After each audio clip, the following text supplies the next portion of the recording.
where we give you a new perspective on events happening in our world today. This is GNN.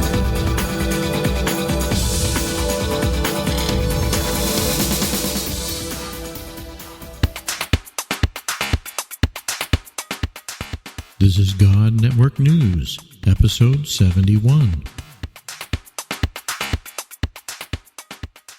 Welcome, GNN fans, to another episode of God Network News, the podcast that tells you what God's doing around the world.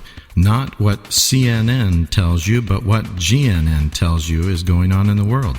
If you're tired of listening to all of that crisis network news and you want to hear what God's doing, well, give us a listen.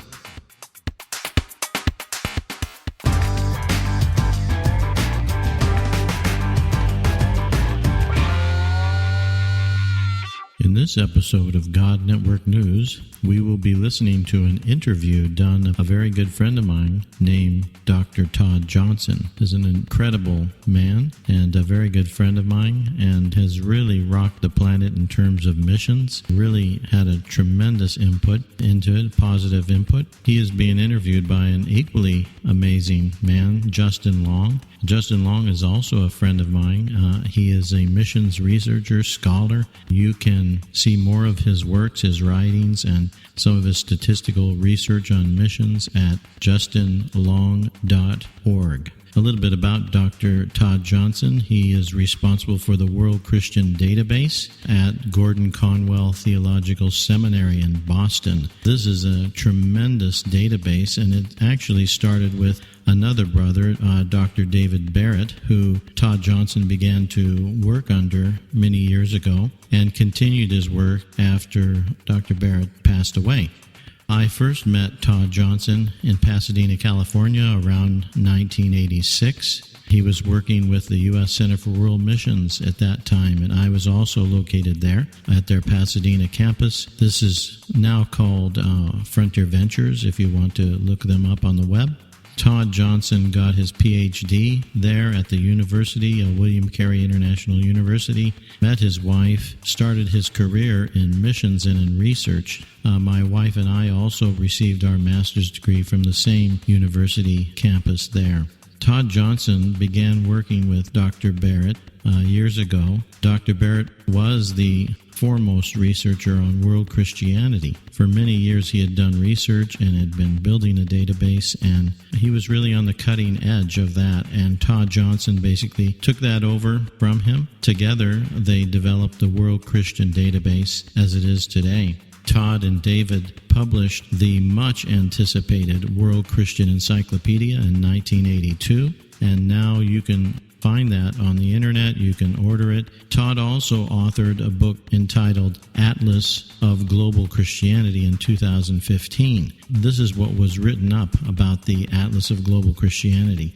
The Atlas of Global Christianity is a thorough visual reference of the changing status of global Christianity over the 100 years since the epoch-making Edinburgh 1910 World Missionary Conference.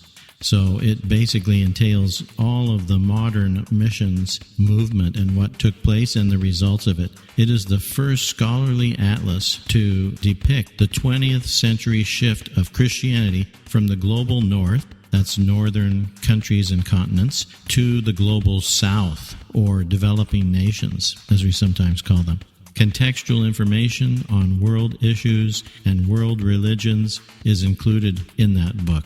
The Atlas is ecumenical in that it covers every Christian tradition, including Anglicans, Independents, Marginals, Orthodox, Protestants, and Roman Catholics. This is the first atlas to incorporate historical essays on Christianity from 1910 to 2010, so a 100-year span there, by scholars from each region of the world, which is incredible. So you get a great Christian view of everything that's going on from their perspective. Included is a CD that contains all maps and graphs for classroom use. An amazing reference book. It is big, but it's definitely well worth its weight in gold. Todd also authored several other scholarly books on the topic of Christianity and missions and statistics related to that, not least of which is his new book, Our Global Families, Christians Embracing Common Identity in a Changing World. He authored that in 2015. A wonderful book. You can get it on Amazon. You can get it wherever books are sold. Todd's an incredible scholar, an incredible husband, father, and a great friend to me. Let's have a listen to this wonderful interview with Todd Johnson by Justin Long.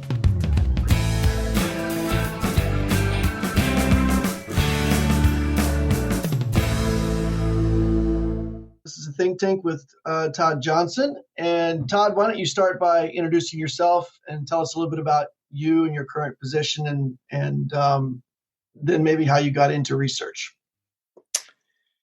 Okay, I'm currently the director of the Center for the Study of Global Christianity, which is located on the campus of Gordon-Conwell Theological Seminary in South Hamilton, Massachusetts, just north of Boston.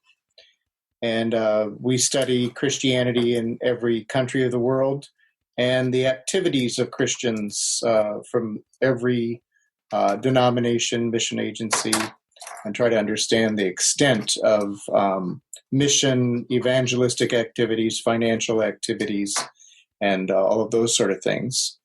I got involved in research really through the encouragement of Ralph Winter, who founded the U.S. Center for World Mission in Pasadena, and I actually ended up marrying his youngest daughter, Tricia. But I had always had a great interest in mathematics and science, but never really saw the intersection of those with mission or, with global Christianity. So I was really thrilled to find ways in which I could put to use the mathematical studies and formulas and that sort of a thing, and relate it to global Christianity. So, in fact, one of the first things that I did with him is to do a statistical comparison of the student volunteer movement 100 years ago with the current Urbana meetings. And one of the surprising things is that because of the massive increase of students around the world over the last 100 years, the proportion of students who were involved in the student volunteer movement was 10 or 15 times higher than it is currently. The meetings were 5,000, 8,000 people, but hardly anybody was going to college. So the coverage of that movement was just enormous. And I have a graph showing that difference. But that was one of the first projects that I worked on. I actually hadn't thought about that. So the student volunteer movement was actually far more influential in the U.S. college scene back in that day than the movements that we have today because of just the differences in population. Right. Yeah. It's the numerical side of it is pretty clear. Right. What the influence is another question. Right. True. Looked into, but yeah, that was the basic idea. Oh, I did want to say I saw you guys are holding your 50-year anniversary for research that started somewhat with David Barrett back in the day. That's right. We located documents here which show that Barrett started his research in somewhere around March of 1965. And we realized that was 50 years ago. So we're going to celebrate and commemorate that up here in March. Barrett, of course, at that time, he was living in Nairobi, Kenya. And he actually did his first project not on East Africa, but on West Africa. And he published a survey of churches and tribes and evangelization in West Africa in 1965. And that grew into further research on African independent churches, which was his dissertation. And then that grew into the World Christian Encyclopedia. Yeah, so, which I have a copy. Well, I don't see it on my wall just at the moment, but I do have a copy of his original dissertation, and of course, I've got a copy of the first edition of the encyclopedia. So that kind of segues into. Can you briefly describe for people who aren't very familiar with the process how do you count Christians around the world? Right. So, really, the challenge is making sense of a lot of data that's already collected. So one might think we, go out and physically try to count people, but actually, governments, let's say, they collect a lot of information. Half of the censuses in the world have a religion question where someone's going to click a box that says Christian. So that's one way we find out something. And then there's lots of surveys and polls, and that is also very helpful. But the churches themselves collect a lot of information. So we have handbooks from all over the world. The Catholic Church in India, the Orthodox Church in Turkey, which is quite small, but they produce something, and Lutherans in Tanzania and, African independent churches across the continent and Pentecostals in Brazil and so on. Mm-hmm. So between information collected by governments and by pollsters and information collected by the religious communities, that gives you a pretty good start. And then that you couldn't really put together an absolutely complete picture of Christianity from that. You also need, people who do studies of particular churches, and that there's a lot of those out there.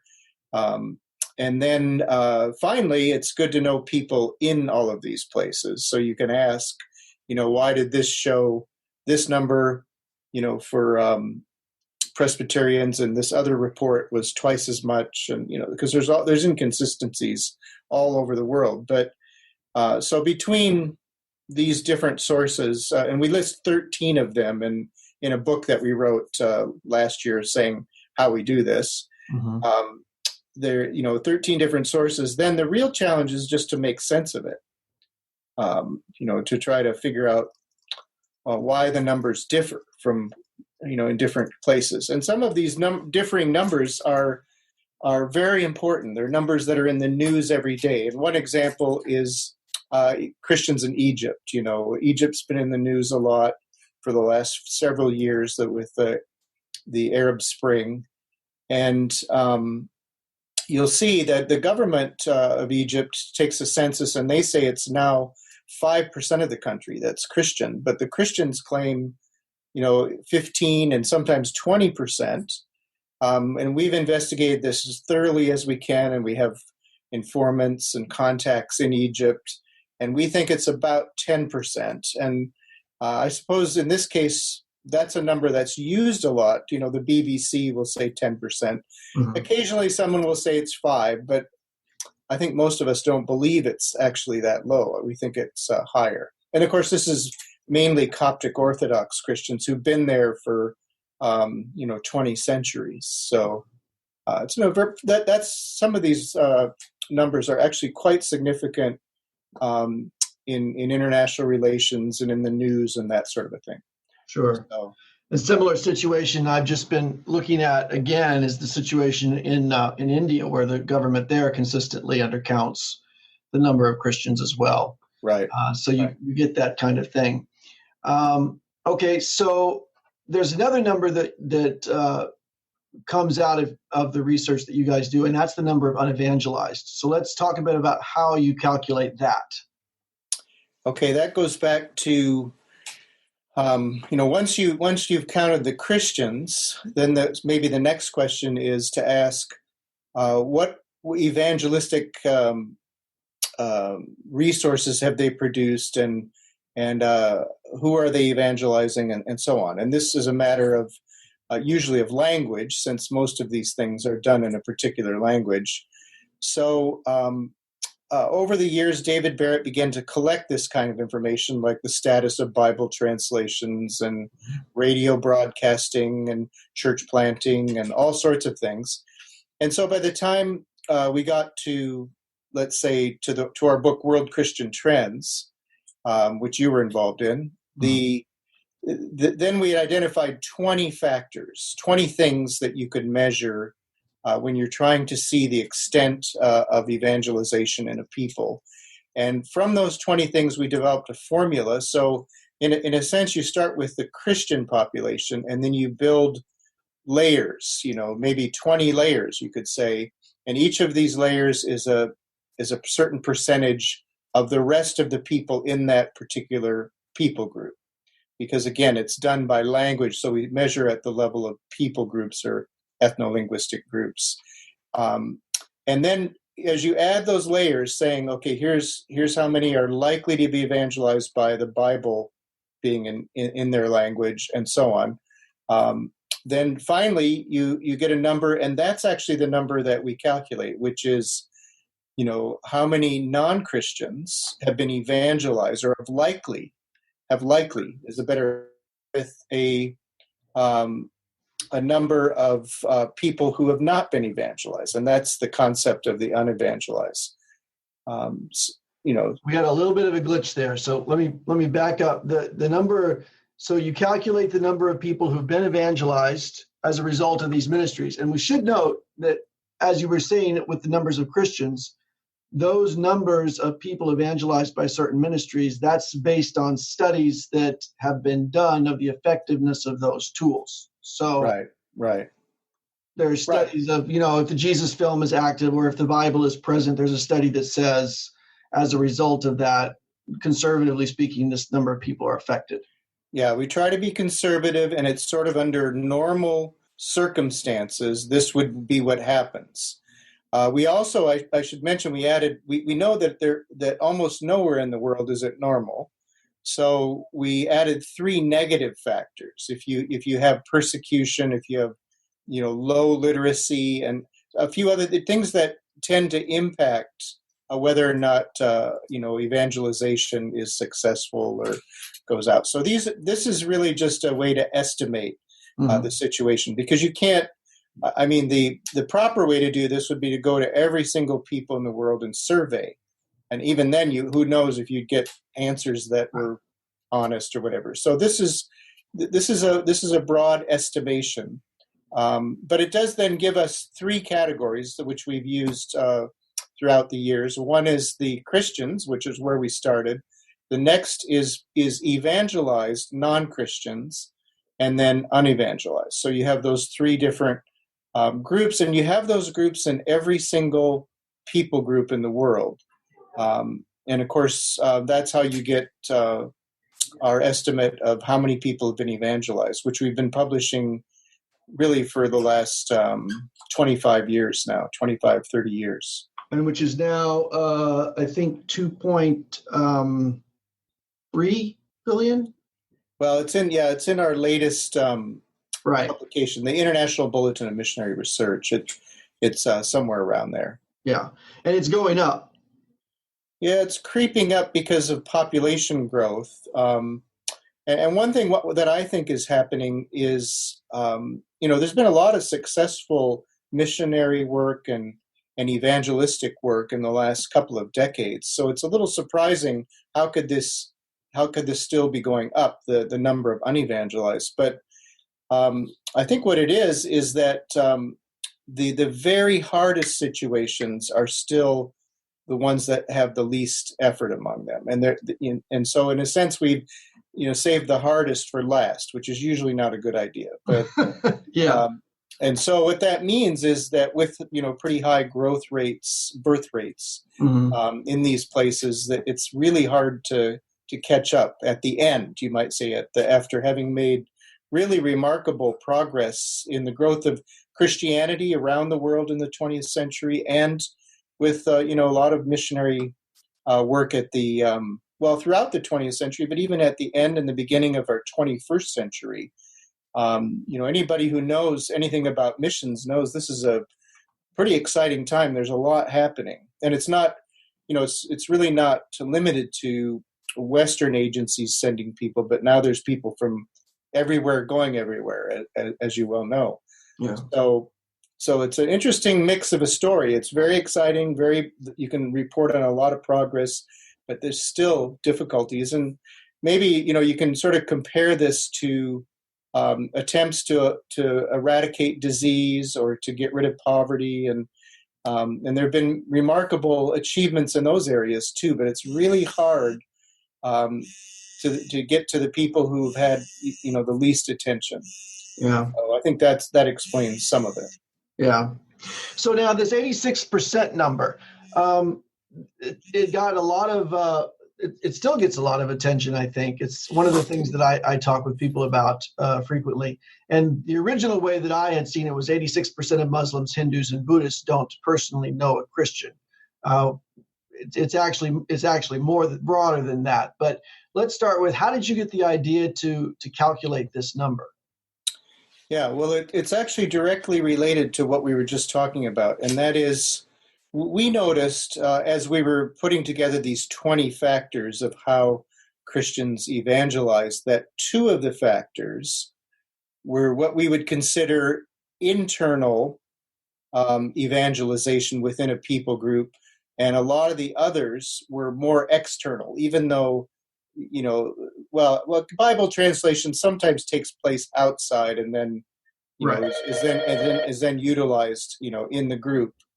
These evangelistic factors are very closely related to the people themselves reaching out. And so what that did, it gave me the idea, and we began to talk about internal and external evangelization, although it's not something that we published a lot about. We were just thinking about it.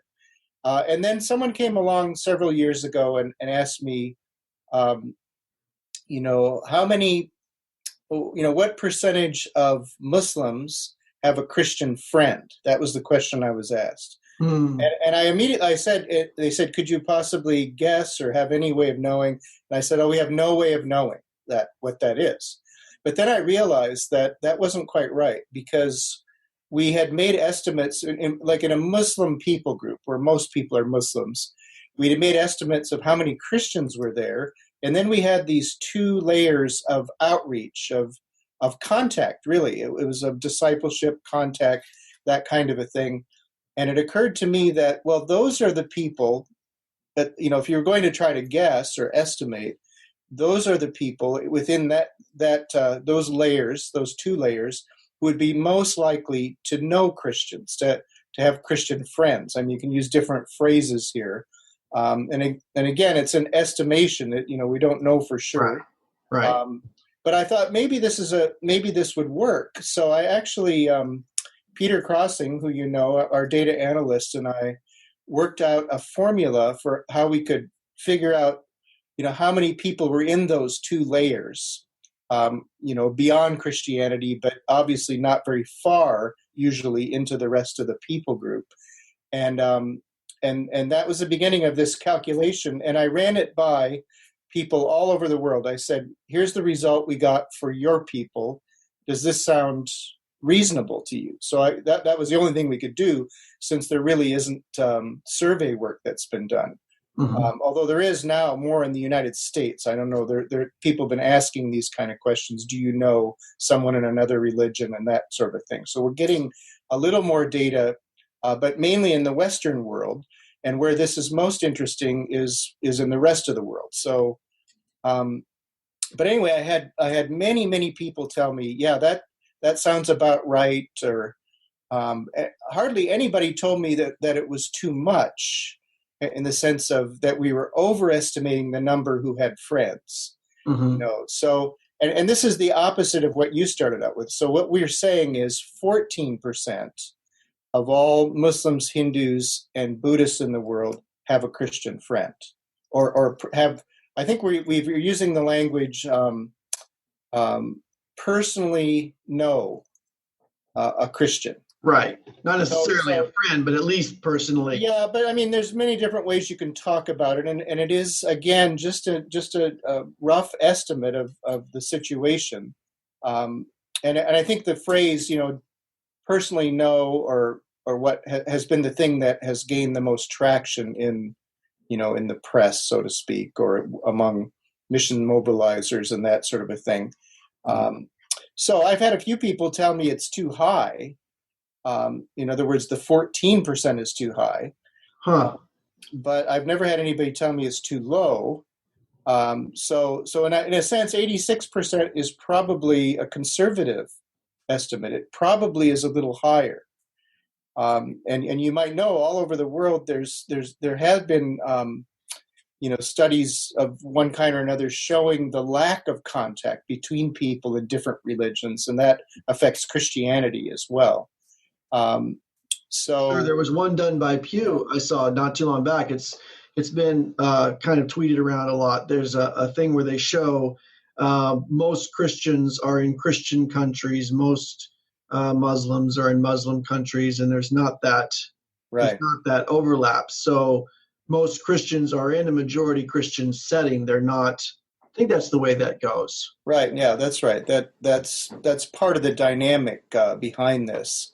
Now the data that we published, and it's most complete in our atlas, where we have published a very nice global table broken down by religion in one direction and by United Nations regions in the other. So you can say, what is our estimate, for the number of Hindus who know a Christian in Europe? We have it like that.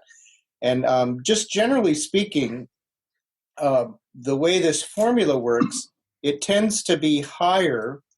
The number is higher in Christian contexts. And that's, so in other words, if we say it's 14%, on average, it's actually a little lower. It might be as low as 10% in some of the core regions of these religions. So it isn't an even 14%. It's actually quite a bit lower, like in Saudi Arabia or someplace like that. Right. Whereas, if you go to Britain or Norway or the United States, the numbers for Muslims who know a Christian are a lot higher, given this formula. And that may or may not be the case. I think it is higher, but whether it's as high as we say it is.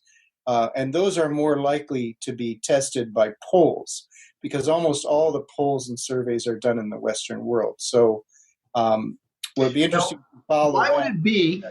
Why would it be that, for example, you think in America you've got a Muslim diaspora, generally speaking. Part of it is a diaspora, and part of it is some internal growth in Islam. But there's a lot of Christians in America. Right. So, right. What would be the situation in which a Muslim in America would be less likely that they would know a believer? No, it's the other way around. They're much more likely. Okay. Yeah, which I think is something you would guess would be the case. Okay. But there's still an alarming gap in friendship and hospitality between Christians and Muslims in the United States. That's been a problem. But like when we did a course at my church on world religions, we originally thought, we kind of live away from Boston far enough that, there's not a lot of diversity way out here, even though Boston itself is one of, very diverse. But the first thing that happened is we said, the first day, how many of you have coworkers that are Muslims, Hindus, or Buddhists? And almost everybody raised their hand. So, and they work in all these different industries, and they go into Boston or even stay up in this area, and the guy I work with is a Muslim, and this woman is a Hindu that I work with. So there's actually quite a bit of interaction within people's work situations. Mm-hmm. And that's the kind of contact we're talking about, because generally if you're working with somebody every day, that's, somebody, that's, you could say friendship, but at least there's personal contact and knowing. So, right. So one of the ways that this number is usually cited is I've seen it most cited is 86% of Muslims, Hindus, Buddhists don't personally know a believer. So is there a significant difference between, I thought when I first saw it in the latest 2015 issue of the Status of Global Mission, it said 14% do know a believer, which is obvious, 86-14, but then it said 14% of all non-Christians. And I thought, but then I realized, of course, most non-Christians, Muslims, Hindus, and Buddhists make up most of the non-Christians, so it would make sense that way. But is there a difference between the percentage of Muslim, Hindus, Buddhists that don't know or that do know a believer, or however you want to phrase that, and atheists and agnostics, their situation? Yeah, there is a big difference. The 14% is a little unfortunate of a coincidence, because we originally published this 86% back in 2007. Mm-hmm. That's when we first did it. And then by the time we got to the Atlas, you could see that there was a clear difference between the Hindu, Buddhist, and Muslim situation and other religions. And actually the atheist agnostic one is quite interesting, because apart from China, which complicates this, but in the Western world, most atheists and agnostics know Christians in their family, in their colleagues and so on, and many of them were Christians previously and have become agnostic, mainly agnostic, and then some have gone all the way to atheism. Mm-hmm. But they're very likely to know Christians. So those numbers are quite high, except China is the place where there's more atheists and agnostics than anyone, and they're not as likely to know Christians, even though the church has been growing, quite a bit in China. So in one sense, you have to say there's let's say atheists and agnostics in the Western world are very likely to know Christians, whereas atheists and agnostics in Asia, or particularly in China, are not so likely. And in fact, they drag the number down because there's so many of them. Right. But I think you're right that, certain religions have more contact than, and the ones that are highlighted in missions mobilization tend to be the Muslim, Buddhist, Hindu. Right. And they are the ones with the least contact. So that number reflects that. Well, why do you think there's so little contact between Christians and non-Christians? Well, I think the main reason is something you touched on earlier, and that is, and this is changing. So I think there's a good news ahead in this. But all the Christians lived 100 years ago. All the Christians lived in one place, and all the Muslims lived in another. So it was even worse, 100 years ago, because they just didn't live together except in certain places. Whereas now there's a lot more mixing going on with migration and that sort of a thing. And secondly, so people from these religions are now living all over the world, much closer to Christians. So that's, why it might be starting to go up a bit. But then Christians are beginning to appear in many of these countries where they never were before. So a Hindu in Nepal, let's say, 60, 80 years ago had a very little chance ever of meeting a Christian, but now there's a lot of Christians in Nepal, and so that increases their chances quite a bit. But the reason that there's such a big gap is that religionists were kind of cordoned off in people groups. I mean, most people in this group are Muslim, most people in this group are Christian, and so on. So, and that makes it difficult, because then you have to cross a cultural barrier just to meet somebody even. Right. So I think that's the simplest explanation. There's probably a lot of other things that are going on underneath it. But so in discussing, the future of this statistic, I think it's rather encouraging, because now we have a lot better chance of people at least meeting each other. Whether they actually spend any time together is another thing. And there's a lot of books out there now and encouragement for Christians to know more about these other religions, and then also to spend more time with people in these religions. Especially in the Western world now, there's a lot of books out there encouraging people to do it. And in our little church up here in far away from cosmopolitan Boston, we had a very, very successful time with that, because people are eager, actually, Christians are eager to make more friends, and not solely for evangelistic purposes, but simply to be, for society to function better, since it is more diverse now than it ever has been. So you see the movement of diasporas to be something of a really truly something of a strategic opportunity if we were to take advantage of it. Absolutely, yeah. Okay. Last question. Well, two final questions. What do you think? What do you think that the takeaway for this 86%, 14%, the implications, the so what would be?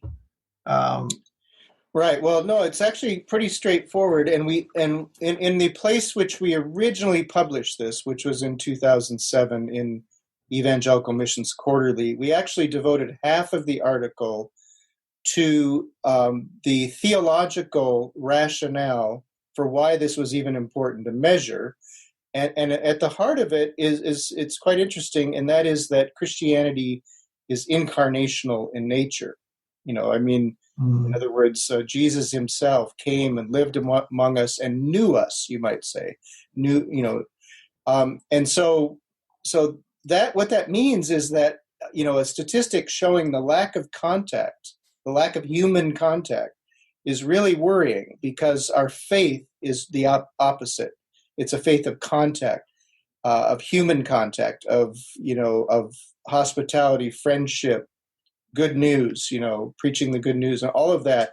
It's a human activity, one person to person, you might say. So, and of course, this isn't to downgrade the value of radio and the internet and television, and so or even right. Books. You can read a book without anybody else being around. But in the end, human contact, face-to-face contact, personal contact, that's what we settled on, is actually quite important to Christians. It's really at the heart of who we are. We're meant to be in friendship with people, all people.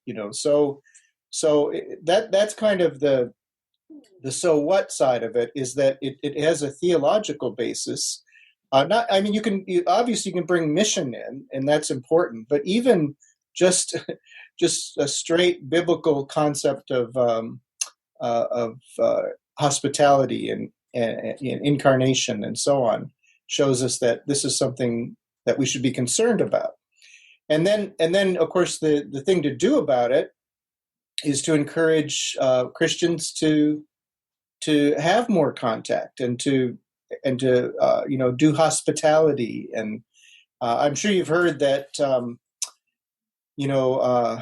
a large percentage, people say maybe 3/4 of all international students who come to the United States never set foot in an American home.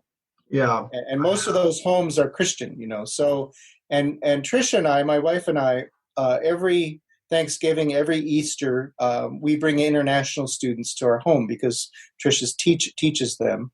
And this last time we had people from Turkey, Morocco, Japan, Peru, and most of them had been in the United States about 2 or 3, some 4 years. And we went around the table and we said, have any of you ever been in an American home? And none of them had. We've done this for 10 years. And every year it's the same.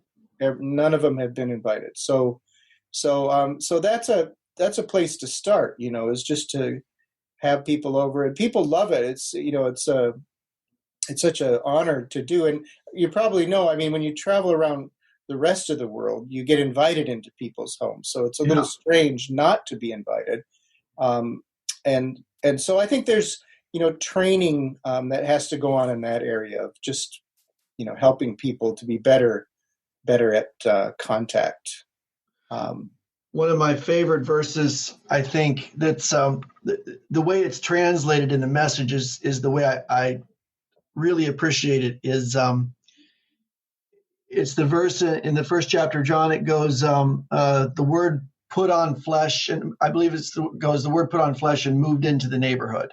Right. And I really like that because it conveys something that you don't get outside of that translation. But what strikes me is that as you're talking about, diasporas coming here and never being invited into an American home, you could kind of, in a way, reverse that.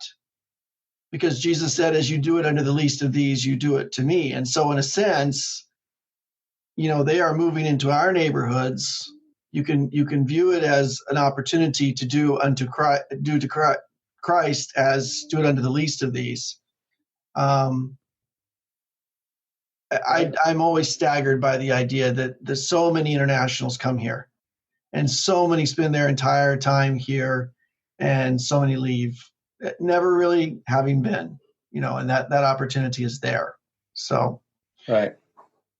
So last one that I always ask people is, for you, in the role that you have, why do you do what you do? As a researcher, as somebody involved in this, what's the motivation? Why do you do what you do? Yeah, I think because we're an academic institution, even though we have a very wide audience ranging from church and mission leaders, as we've sort of been talking about here, to journalists, to academics, students, graduate students, many others. I feel like we're doing this first and foremost to make sure that whoever is listening to us is getting as accurate and helpful information as they can get. And we do so we want Muslims, Muslims in the Gulf states, to when they see our figures for Christians in Saudi Arabia, which they do, we want them to have a sense that, this makes sense. It's trustworthy. Once they get past the idea that there might even be Christians in Saudi Arabia, right? Of course, and most of them are Filipinos and so on. So I think providing accurate information is a deep underlying motivation for us. That doesn't mean all the information that comes out of here is accurate. That's a big challenge in itself. But at least we're motivated for that. And then, of course, the second layer to that is that we think decisions made by mission agencies, by churches, by leaders of NGOs and so on in the Christian global Christian mission enterprise, let's say, that those are going to be better made if there's better information to base them on. So we are very hopeful that people will utilize the information to make wise decisions. And I think that really, in the end, is what motivates us here. Yeah. Great. Todd is a very good friend, dear friend of mine, has been for a very long time. I will mention the Atlas book that he's talked about. I've got my own copy. And you guys are looking toward, eventually, the next edition of the World Christian Encyclopedia, correct? Yeah, that's right. No, we're actually working on it. I was working on it right before you called. I was editing some text in Afghanistan. So we're going through, just beginning the process of going through and updating all of that. And if all goes well, should be out in about 2020. That'll be great. It's always something that we look forward to. And then every year, of course, the status of global mission gets published in the International Bulletin of Mission Research and is linked to you guys' website, which has a number of resources as well. And I'll put the URL up for that at the end of the video. Great. Todd, thanks. I really appreciate you taking the time to, away from Afghanistan, to talk with us about the 86% number. Thank you.